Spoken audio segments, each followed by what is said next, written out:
Existe uma pergunta que as mulheres fazem em silêncio, que aparece quando uma amiga casa com um homem rico e parece finalmente ter encontrado a paz, que surge quando você olha para sua própria vida e pensa: se eu tivesse mais segurança financeira, minha relação seria diferente, eu seria mais feliz. E existe outra versão dessa pergunta, mais sombria, que aparece quando você vê uma mulher financeiramente independente que não consegue encontrar amor. Quando você se pergunta se construir demais, ter demais, ser demais, afasta o que você mais quer.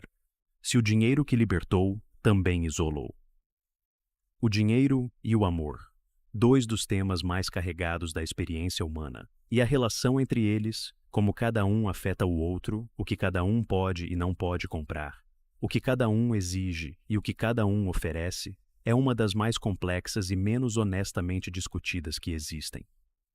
Hoje eu vou falar sobre isso, com profundidade, com honestidade, com as verdades que todo mundo pensa, mas que raramente aparecem nessa conversa de forma direta. Por que o dinheiro muda o amor? Sim, de formas que você precisa entender, e de formas que você talvez não esperava. Vivemos num momento sem precedente na história das mulheres e do dinheiro. Nunca antes as mulheres tiveram tanto acesso a recursos financeiros próprios, a educação que abre portas para o mercado de trabalho, a independência econômica que permite escolhas que gerações anteriores não podiam fazer, a possibilidade de não depender de um homem para sobreviver, de não entrar numa relação por necessidade, de não ficar numa relação por medo do que acontece se sair. Isso é uma conquista real, profunda, necessária, que precisou de gerações de luta para existir.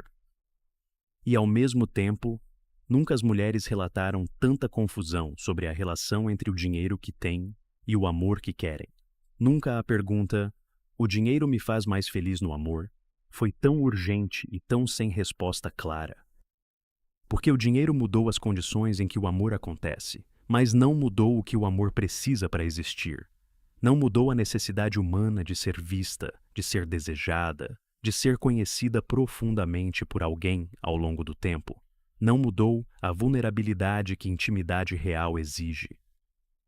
E a tensão entre o que o dinheiro pode oferecer e o que o amor precisa é onde estão as perguntas mais importantes dessa conversa. A primeira história é a da mulher que não tinha estabilidade financeira e que vivia em relações marcadas por ansiedade, por dependência, por medo de ficar sozinha, porque sozinha não conseguia sobreviver, que ficou em relacionamentos que não serviam porque precisava do que eles ofereciam materialmente, que não podia ser honesta sobre o que sentia porque a honestidade tinha um custo que não podia pagar. E que quando finalmente conseguiu independência financeira, percebeu que podia escolher, pela primeira vez, sem a distorção do medo e da necessidade. E essa liberdade de escolha mudou completamente a qualidade das relações que construiu. Essa história existe, é real, e nela, o dinheiro tornou sim a mulher mais feliz no amor, não porque comprou amor, mas porque removeu as condições que tornavam o amor impossível de ser vivido de forma genuína. A segunda história é a da mulher que construiu independência financeira e que, enquanto construía, foi também construindo muros, que foi ficando mais difícil de amar. Não porque o dinheiro a corrompeu, mas porque o processo de conquistar independência, num mundo que não foi desenhado para recebê-la, exigiu dela uma dureza, uma autossuficiência, uma armadura que ficou depois que o processo terminou. E agora ela tem tudo que o dinheiro pode oferecer. E está sozinha, ou está em relações que funcionam na superfície, mas que não chegam à profundidade que o coração humano precisa. Essa história também existe, é igualmente real, e nela, o dinheiro não tornou a mulher mais feliz no amor, não porque seja impossível ter os dois, mas porque algo no processo de construir, um interferiu na capacidade de construir o outro. Essas duas histórias coexistem, e examinar por quê é o que esse vídeo é. Existe uma lista do que o dinheiro de fato compra nas relações, e ela é mais longa e mais honesta do que a maioria das pessoas admite.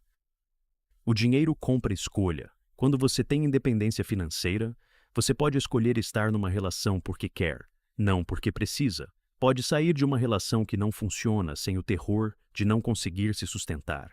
Pode estabelecer padrões sem o medo de que exigir muito vai te deixar sozinha num mundo que você não consegue habitar sem suporte financeiro de alguém. Essa capacidade de escolher livremente, que o dinheiro oferece, é talvez a coisa mais próxima do que seria chamar de felicidade no amor. Porque amor sem escolha real não é amor, é necessidade. E necessidade pode parecer amor, mas tem uma fragilidade que o amor real não tem. O dinheiro compra tempo. Quando você não está desesperadamente ocupada, sobrevivendo, você tem tempo para investir numa relação, para ter as conversas que precisam ser tidas, para criar os momentos que constroem intimidade, para estar presente de uma forma que a ansiedade financeira constante não permite. O dinheiro compra autonomia dentro da relação.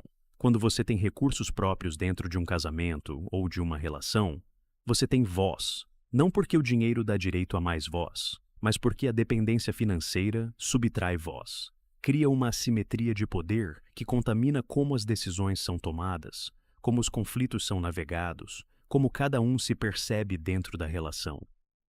E o dinheiro compra a possibilidade de sair, o que pode parecer negativo, mas que é fundamentalmente positivo para a qualidade do amor. Quando você pode sair, a escolha de ficar é real, e amor que é escolhido de dentro de uma liberdade genuína é um amor de qualidade completamente diferente do amor que é mantido pela ausência de alternativa.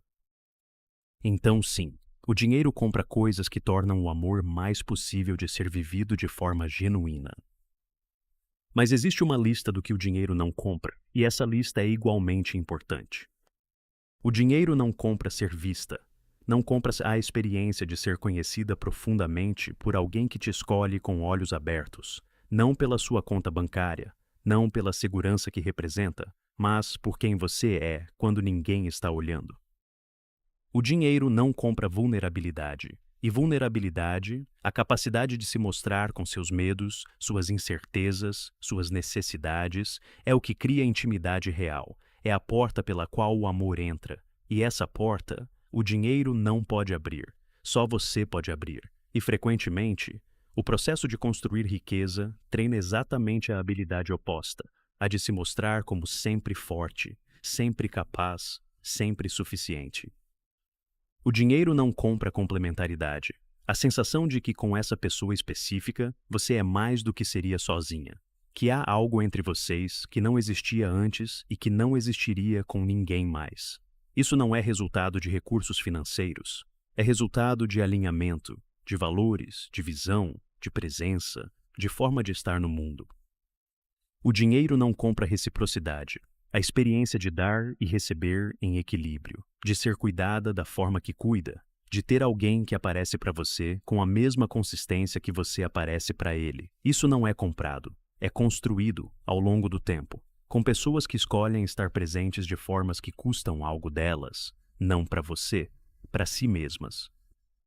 E o dinheiro não compra o amor maduro que Erich Fromm descreveu, aquele que não é sentimento passivo, mas ação ativa, que não é dependência, mas escolha renovada, que não é fusão, mas a presença de dois seres completos, que constroem algo que é maior do que cada um sozinho. Aqui está algo que raramente é dito de forma direta.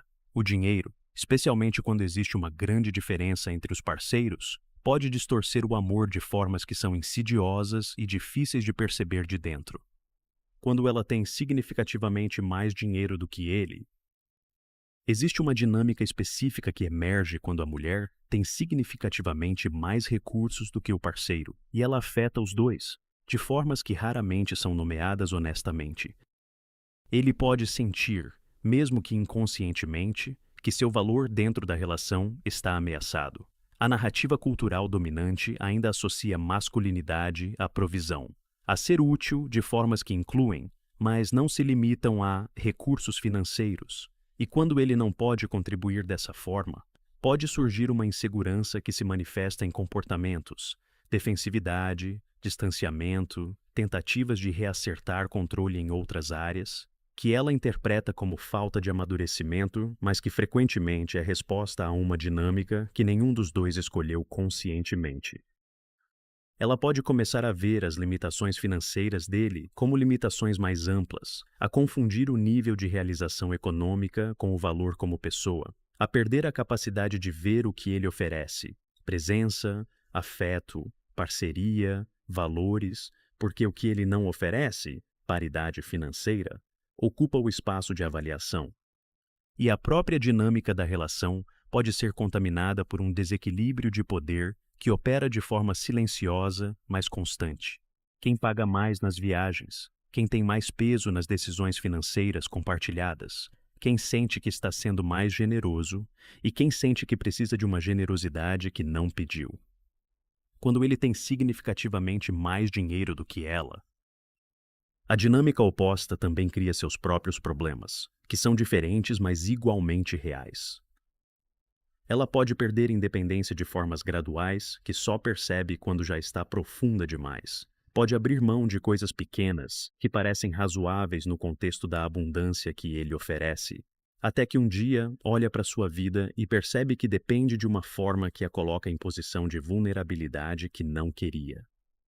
Pode existir, consciente ou não, uma transação implícita, onde ele espera algo em troca da segurança que oferece, e onde ela sente, mesmo sem que seja dito, que deve performar felicidade, disponibilidade, gratidão, que existe um custo não declarado pelo que recebe.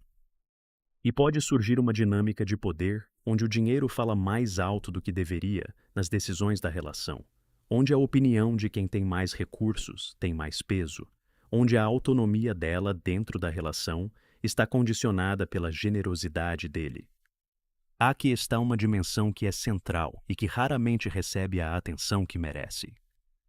O processo de construir independência financeira, especialmente numa sociedade que não foi desenhada para acomodar a ambição feminina com facilidade, exige da mulher um conjunto de características que são frequentemente incompatíveis com o que o amor duradouro precisa.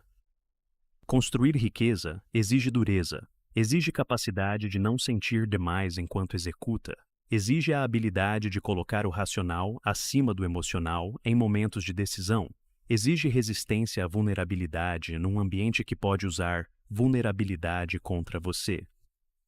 E essas características, que são funcionais e até necessárias no ambiente profissional, quando trazidas para o espaço do amor sem transição consciente, criam problemas. A mulher que aprendeu a não sentir demais para executar melhor, tem dificuldade de sentir de forma plena nas relações. A que aprendeu a colocar o racional acima do emocional, tem dificuldade de deixar a emoção guiar quando o amor exige isso. A que desenvolveu resistência à vulnerabilidade para sobreviver num ambiente competitivo, tem dificuldade de ser vulnerável onde o amor mais precisa. Existem padrões específicos que aparecem com frequência na vida amorosa de mulheres com alta independência financeira, e examinar esses padrões, sem julgamento, com curiosidade, é o que permite que sejam trabalhados. A mulher que construiu independência financeira frequentemente construiu junto uma autossuficiência que vai além do financeiro. Ela resolve seus próprios problemas. Ela não precisa de ajuda para tomar decisões. Ela tem recursos, práticos e emocionais, para lidar com o que a vida apresenta. E isso é admirável, mas dentro de uma relação, pode criar um problema específico.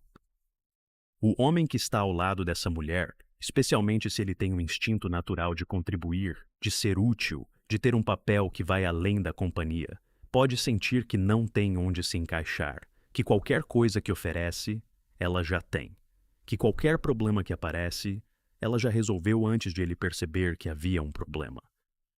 E um homem que não encontra onde ser necessário, eventualmente para de tentar ser, e a relação perde a reciprocidade que a torna sustentável. Quando uma mulher tem alta independência financeira, a avaliação de potenciais parceiros frequentemente passa, conscientemente ou não, pelo filtro do nível financeiro. Ele ganha quanto? Ele tem o quê? Ele está no meu nível? E muitos homens, potencialmente extraordinários em termos de caráter, de valores, de presença, de capacidade de construir algo genuíno numa relação, são descartados porque não atingem a paridade financeira que ela inconscientemente estabeleceu como pré-requisito. e o pool de homens que atinge essa paridade é menor. E dentro desse pool menor, os homens que também têm alta realização profissional têm seus próprios ritmos, suas próprias prioridades, suas próprias dificuldades de disponibilidade emocional. E a mulher fica num paradoxo, que só aceita o que está no seu nível. E o que está no seu nível, frequentemente, não tem o que ela também precisa, em termos de presença e de disponibilidade. Existe uma forma de relação que é frequente entre mulheres de alta independência financeira, que funciona bem na superfície, que parece saudável de fora, mas que tem uma limitação fundamental. São relações onde os dois são funcionais, onde há respeito mútuo, onde há compatibilidade em termos de estilo de vida, onde há prazer compartilhado, mas onde falta profundidade emocional real. Porque a profundidade emocional exige vulnerabilidade, e vulnerabilidade, para uma mulher que construiu identidade em torno de competência e de autossuficiência, é o que mais custa, é o que mais parece ameaça, é o que mais ativa a armadura que foi tão eficaz em outros contextos. E a relação fica na superfície, confortável, funcional e fundamentalmente incompleta. Essa é a distinção central que raramente é feita com clareza. Dinheiro não é causa de amor, não é ingrediente de amor, não é o que cria a conexão, a intimidade, o desejo, o comprometimento que o amor exige. Mas a ausência de recursos, especialmente para mulheres, pode criar condições que tornam o amor genuíno impossível de ser vivido, que distorcem as escolhas que são feitas, que mantêm pessoas em relações por necessidade em vez de por vontade, que removem a liberdade de escolha real que o amor maduro exige. Então, a resposta à pergunta, o dinheiro torna uma mulher mais feliz no amor? Depende do quanto ela tem. Se ela não tem o suficiente para ter escolha real, ter mais vai ajudar.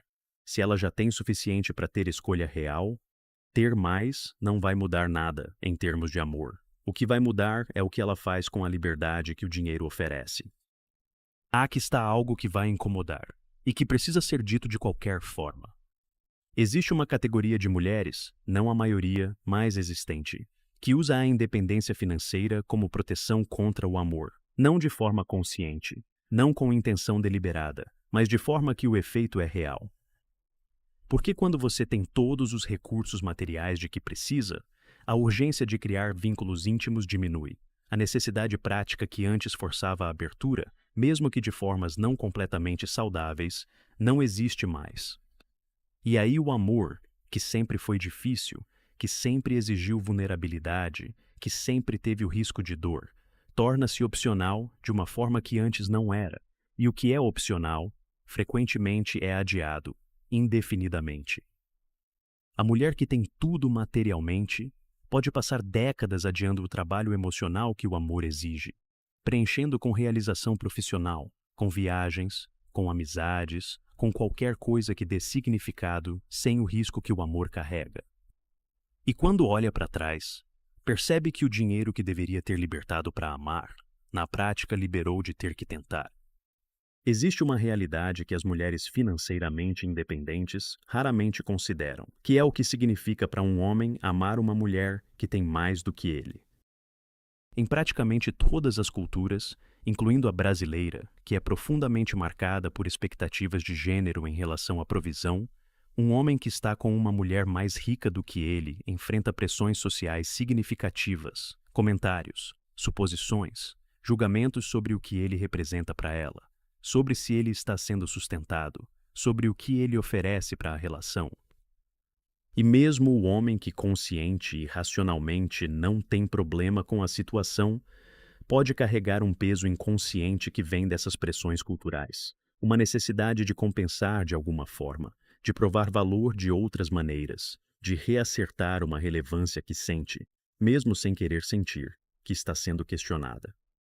Reconhecer isso não é justificar insegurança masculina, é entender que o contexto cultural em que qualquer relação existe afeta como ela é vivida por dentro e que ignorar esse contexto em nome de princípios de igualdade não faz o contexto desaparecer. Essa é talvez a verdade mais importante de toda essa conversa. A felicidade no amor, O amor que nutre, que sustenta, que faz a vida parecer mais plena do que seria sozinha. Não é função dos recursos de nenhum dos dois. É função da qualidade do encontro, da profundidade da conexão, da capacidade de cada um de se mostrar de verdade e de receber o outro de verdade.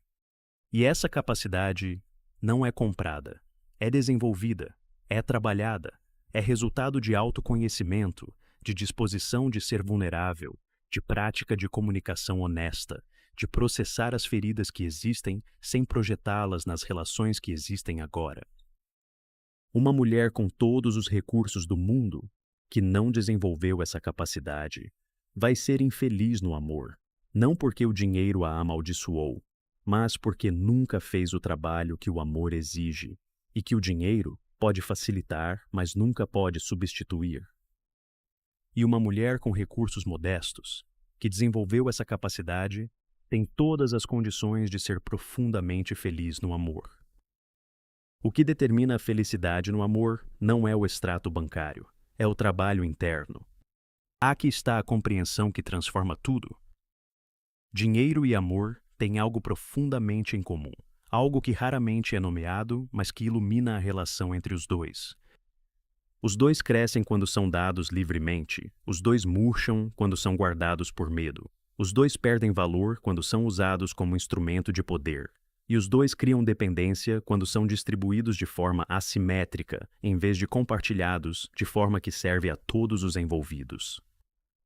E os dois, o dinheiro e o amor, são frequentemente confundidos com o que podem comprar em vez do que são em si mesmos. Dinheiro é poder de troca, mas o que você compra com ele é o que determina se é bem ou mal usado. Amor é capacidade de conexão, mas o que você constrói com ele é o que determina se enriquece ou empobrece as vidas que toca. E a mulher que tem as duas coisas, recursos financeiros e capacidade de amar de verdade, tem algo que é extraordinariamente raro e extraordinariamente poderoso. Não porque um aumenta o outro automaticamente, mas porque quando os dois coexistem, quando há liberdade de escolha que o dinheiro oferece e profundidade de conexão que o amor exige, a vida que se constrói é de uma qualidade que não tem equivalente material. Não são necessariamente as mais ricas, não são necessariamente as mais pobres. São as que resolveram a questão do dinheiro de uma forma que parou de ser central, de uma forma ou de outra. Ou porque têm recursos suficientes para que a sobrevivência não seja uma pressão que distorce o amor. Ou porque fizeram as pazes com ter menos do que queriam e aprenderam que a ausência de riqueza material não impede a riqueza emocional. Em ambos os casos, o dinheiro deixou de ser o centro da equação e o amor pôde ocupar o espaço que é seu de direito. E essas mulheres têm algo em comum que vai além dos recursos, têm clareza sobre o que querem, têm a capacidade de ser vulneráveis com as pessoas certas, têm padrões que são sobre valores, não sobre extratos bancários, têm a disposição de fazer o trabalho que o amor exige mesmo quando é mais fácil não fazer.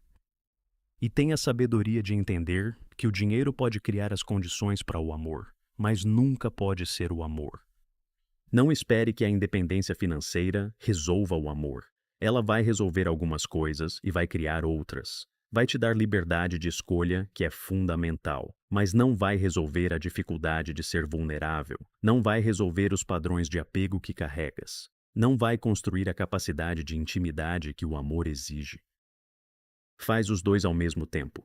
Constrói a independência financeira e faz o trabalho emocional que o amor precisa. Não um depois do outro, em paralelo, porque o atraso no trabalho emocional tem custo que vai aparecer quando você quiser que o amor apareça.